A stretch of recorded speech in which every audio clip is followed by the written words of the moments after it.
Hello. So karon magbuhat ta og extension ani. Unsaon pag connect pagbuhat. So kani siya MC4, tawag na siya MC4 para ni siya sa quick connect sa PV cables.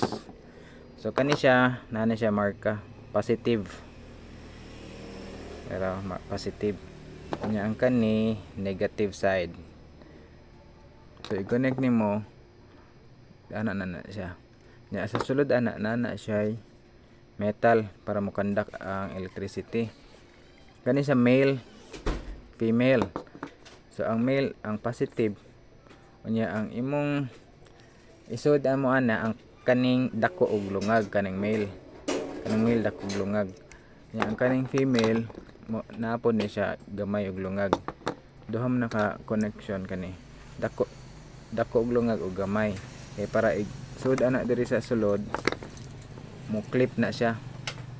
Diha mo clip na siya.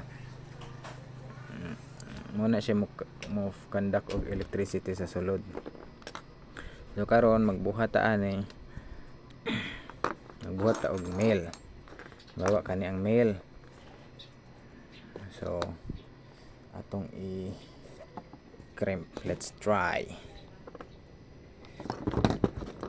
Gilaw mo na siguro.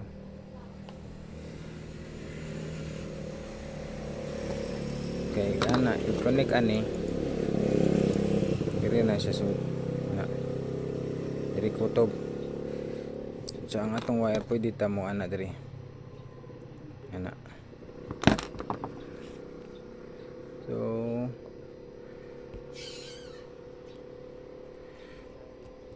gamit na tama be. Op. Make sure wala na putol nga strand.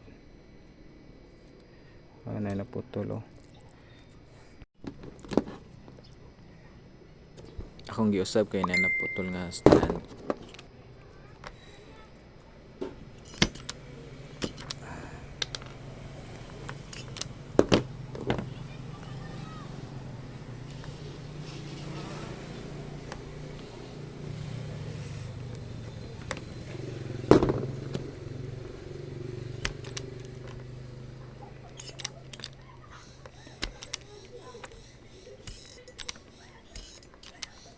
Pangtang.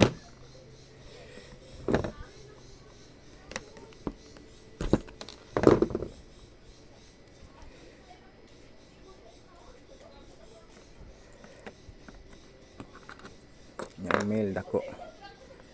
Kaning dakog hole diri ni butang.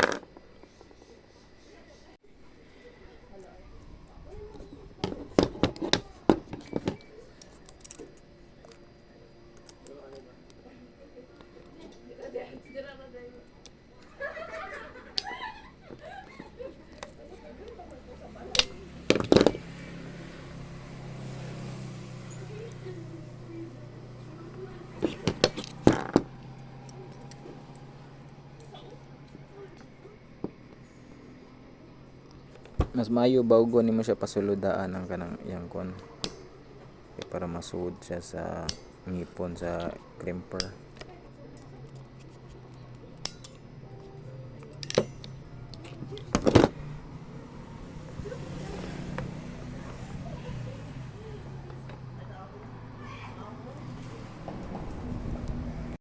Iba na siya guys. Dikit na siya.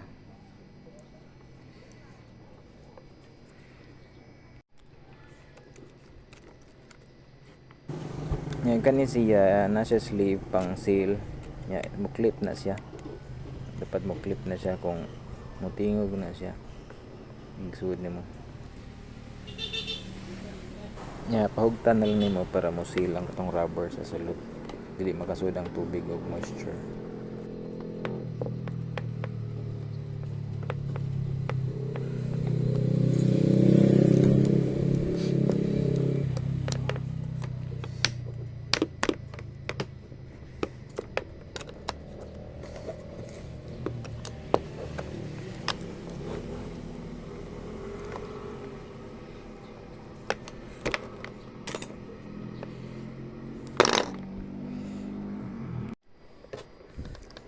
Yeah, check na to ang continuity if okay ba ang connection sa sulod.